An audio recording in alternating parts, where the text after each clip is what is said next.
Let's pray as we stand. So, Father, as we come to your word, we pray that it would be a light to show us you and to show us ourselves. In Jesus' name, amen. Please have a seat. And would you turn in the Bibles straight away to page 824, not 924, which it says on the service sheet. Sorry for that typo. Page 824 and Matthew chapter 19. Once you're there, you'll see that the Bible translators have put in the heading, teaching about divorce, which I think is a bad heading, because as I've said, although this teaching is prompted by a question about divorce, it's about far more. It's about how we understand ourselves as men and women. It's about singleness and marriage and how both can be lived out for the Lord. So let me replace that heading in our minds with the heading for this series, which is Jesus on men and women. And let's get straight into it. Look down, Matthew chapter 19, verse 1. Now, when Jesus had finished these sayings, he went away from Galilee and entered the region of Judea beyond the Jordan. And large crowds followed him, and he healed them there. And Pharisees came up to him and tested him by asking, "Is it lawful to divorce one's wife for any cause?" Which brings us to point one tonight, which is the world we live in. The world we live in. And when it comes to this area of the relationship between the sexes, the world we live in, as you know, is often sad and painful, and you will have had some experience of that. Just look at verse 3 again. And Pharisees came up to Jesus and tested him by asking, "Is it lawful to divorce one's wife for any cause?" Is that okay? And when you think about it, the attitude behind that question is profoundly selfish. You could put it more strongly, heartless, callous. Because the attitude behind it is men saying, a relationship with a woman is for me and my benefit, and I will end it the moment that it stops being what I want and meeting my needs. In other words, it's men treating women as commodities.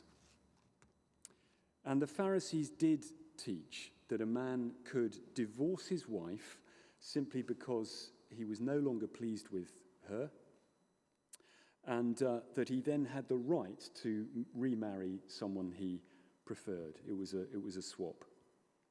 Needless to say, they didn't teach that women could do the same to their husbands.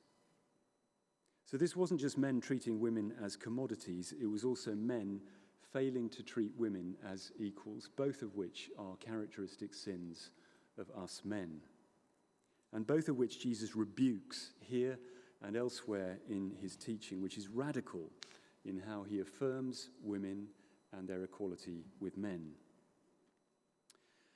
Moving to today, the sad news is that we have a culture of divorce pretty much like verse 3, because the new no-fault divorce law allows someone to end a marriage without giving any reason at all. The good news is that much more equality has been secured for women, thanks to what feminism has achieved. But the result is a culture where often men and women now equally say, a relationship is for me and my benefit, and I will end it the moment it stops being what I want and what meets my needs. So increasingly, we're all now being encouraged to treat one another as commodities. And the extreme of that is things like the hookup culture and pornography, where there's no relating going on at all. That's the world we live in. And yet, deep down, every one of us wants something different, don't we? We want to love and be loved. We want faithfulness. We want relationships that last and that we can build our lives on. And that is what Jesus wants for us as well. Point 2. Jesus says we need to recognize created reality. We need to recognize created reality. Look at how Jesus answered these Pharisees. Verse 4. He answered, "Have you not read that he who created them from the beginning made them male and female and said, Therefore a man shall leave his father and his mother and hold fast to his wife, and the two shall become one flesh. So they're no longer two but one flesh. What therefore God has joined together, let not man separate. We'll unpack what Jesus says about marriage next week. This week we need to unpack what he says about creation. Because the Pharisees, if you look at this, were treating marriage as just a human thing. A thing that human beings can make and break at will, a thing that human beings can even redefine. Because when you think about it, behind verse 3 is a complete redefinition of marriage, from being for life to being for as long as I want it, and no longer. So these Pharisees really believed that they could create their own reality when it came to marriage. But look at verse 4. Jesus answered, "Have you not read that he who created them from the beginning made them male and female?" In other words, Jesus says there is an already created reality which we need to accept, recognize, accept, and live within for our good. So let's look a bit deeper into that. Verse 4, Jesus says, "Have you not read that he who created them from the beginning made them male and female," and so on. He is quoting what you can read back in Genesis 1. So could you turn back in the Bibles to page 1, the easiest find in the Bible, page 1, Genesis 1.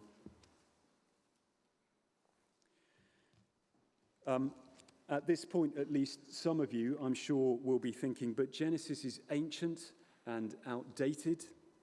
Its author was conditioned by a culture that was patriarchal and that did not treat women equally and that knew nothing about what we now know about sexual orientation and gender and so on and so on. So how can you possibly take your beliefs from Genesis? How can you do that? Part of the answer is that Jesus quoted it.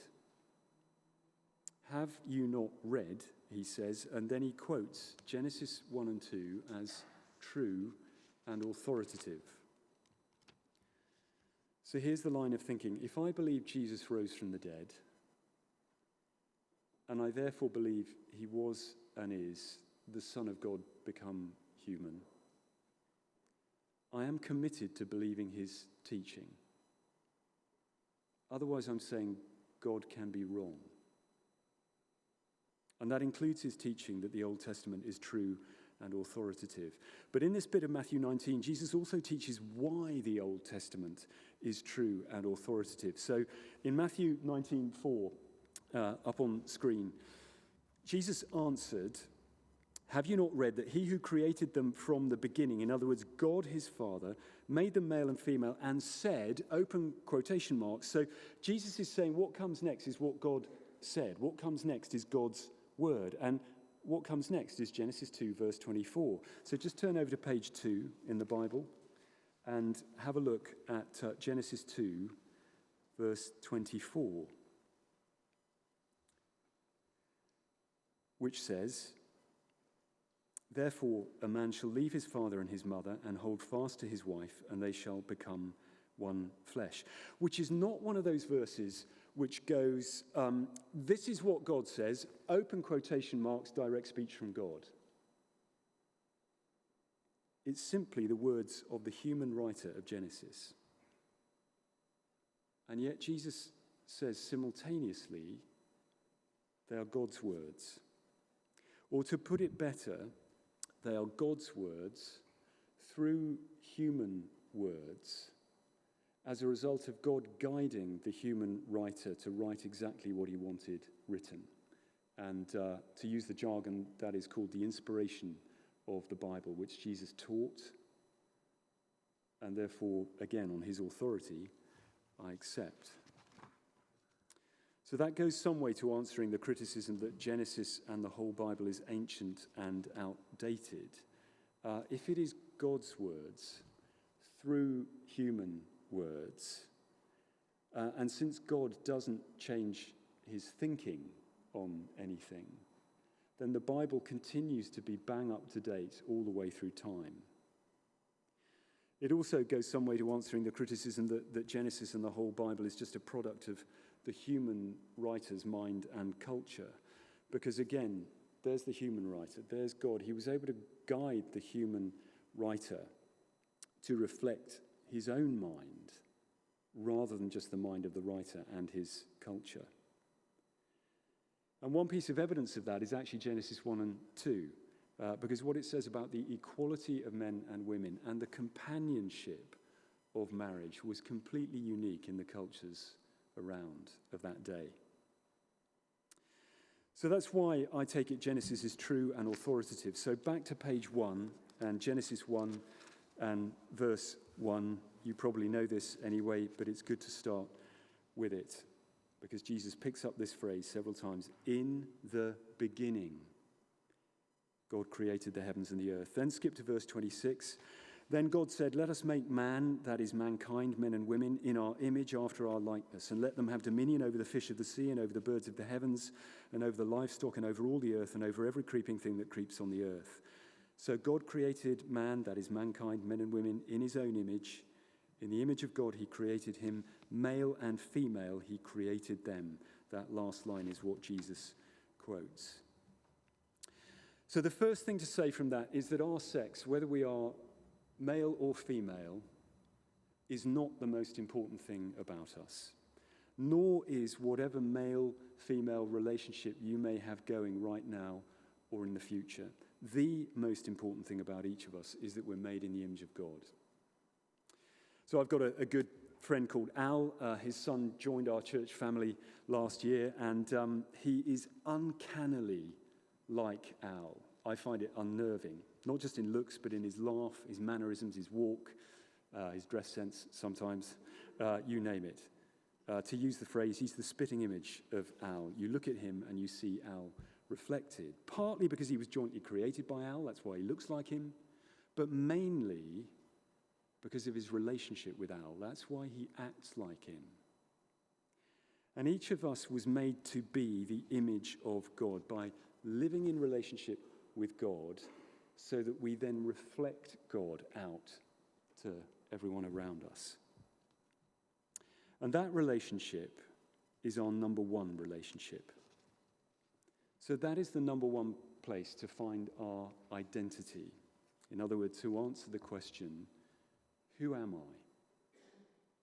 I? I am God's creation. I'm here because he wanted me as the unique person that I am to be here. When did that thought last amaze you? Sorry, about yourself, I should say. I'm sure you're not at all amazed about me, except possibly about things like my dress sense as well. When did that thought last amaze you about you? Our relationship with God is also the number one place to find our value. Of course, other people's love gives us value, our work and achievements give us value, but they can never give us the full value that we really need. And if they're the only or even primary place that we look for value, we'll end up putting too much pressure on our human relationships and too much pressure on ourselves to work and achieve. So instead, we need to look to God for what we're worth. And he thought you were so worth it that he made you. He thought you were so worth it that he gave his son to die for your forgiveness so that you could come back into the relationship with him, which you and I need. When did that thought last amaze you? Relationship with God is also the number one place to find our purpose. I was once emailed by a single woman in our church family who said this: I'm not married, I don't have kids, so I have none of the things that other people live for. I have no purpose. And that really saddened me, because it said that the message she had picked up, presumably from us, was that your real purpose is to get married and have kids, which is not true. And because it said we hadn't helped her to see that whether we're single or married, whether we've got kids or not, our primary purpose is to live for God and reflect God to a world that needs to know him. So look at verse 27 again. So God created man in his own image. In the image of God, he created him. That's the most important thing about us. But end of the verse, male and female, he created them. So that's saying men and women are equally made in the image of God. We here are equal in value and worth. It's also saying men and women are different. We're made male and female, equal but different. Whereas many would say you can only be equal by being identical. Identical in role, identical in representation, 50% of the company, 50% of the teaching staff. And this is also saying that sex is binary and that our sex isn't something, to use today's jargon, assigned at birth by a midwife. It's a creation reality assigned to us by God from conception through the chromosomes that make every cell in your body either male or female. Now, our biological sex does shape our experience and our outlook in either a male or female way. J.K. Rowling is right about that. But that doesn't tie you down to being a particular type of man or woman, because there is no exact blueprint of masculinity and femininity in the Bible. That's not to say that God has nothing to say in his word to men and women respectively about how to be men and women. He does. For example, in marriage, he calls men and women to different roles that call for different qualities. But even then, there's no blueprint of how to be Mr. Christian or Mrs. Christian. So we need to be careful about teaching and books which try to over-define biblical masculinity and femininity, because sometimes, to be honest, they give a blueprint that the Bible doesn't, and sometimes they reflect their culture as much as the Bible. For example, there's an American book called Wild at Heart. And unsurprisingly, it paints the biblical man as someone up the hunting, fishing, shooting end of the spectrum, which I'm not, and you're probably not. And sometimes in a Christian context, when a man is not really sure he wants to be a man, or a woman's not sure she wants to be a woman, one reason, only one, but one may be the unbiblical stereotypes of masculinity and femininity which they're hearing and seeing. So Jesus says we need to recognize this created reality about ourselves and accept it and learn to live within it. This side of the fall, none of us finds that straightforward. To accept that I'm a man or a woman. To accept the body and the biology that go with that. To accept the particular body I've got. But there are some people, as you know, who find that almost impossible, the people who would be diagnosed with gender dysphoria, one definition of which is experiencing the serious and long-term distress of feeling you are in the wrong body. To give an idea of how many people that might affect, an American study found it was 1 in 10,000 adult men and 1 in 30,000 adult women. There are other studies that are different. The question is, how do we respond? Currently, as you know, our society says we must affirm the person's perception of reality and help them bring their daily lived reality and even the physical reality of their body in line with their perception. My question is, what would Jesus say? I have no expertise at all in how someone would be helped to work this through, but wouldn't Jesus say we need to recognize created reality and then start to understand why we feel so profoundly at odds with it? And medical evidence does point that way as well. Dr. Paul McHugh was professor of psychiatry at Johns Hopkins University Hospital in America, where they pioneered so-called sex reassignment surgery. They stopped it after 13 years because they found there was either no psychological benefit after surgery or patients ended up worse psychologically. Paul McHugh's conclusions were, number one, that the problem is psychological and needs to be addressed psychologically. And number two, that the surgery actually went against medical ethics, one principle of which is that you should not mutilate or remove a healthy part of a body. There's no time to say more about that hugely distressing experience of gender dysphoria, only time to mention the much broader movement of men and women declaring themselves to be trans, which can be for a whole range of reasons. For some, it's because they want absolutely to leave behind the whole idea of male and female, because in their view it can only be oppressive to women. For some women, it's because of pornography. They know what many men are looking at, and they say to themselves, if being a woman means being treated like that, then I don't want to be a woman. And for others, it's because they see the trans group as by far the most affirming and accepting place to be as they work out their uncertainties about their identity. But Jesus is saying here, to find our identity, we need to recognize created reality, that we're made in the image of God, we're made male and female, and then we need to accept it, live within it, trusting that it's best for us. And I know that that is a big trust call. Third point, Jesus says we need to realize we're fallen people with fallen desires and feelings. Let's turn back to page 824. We're in the home straight, page 824.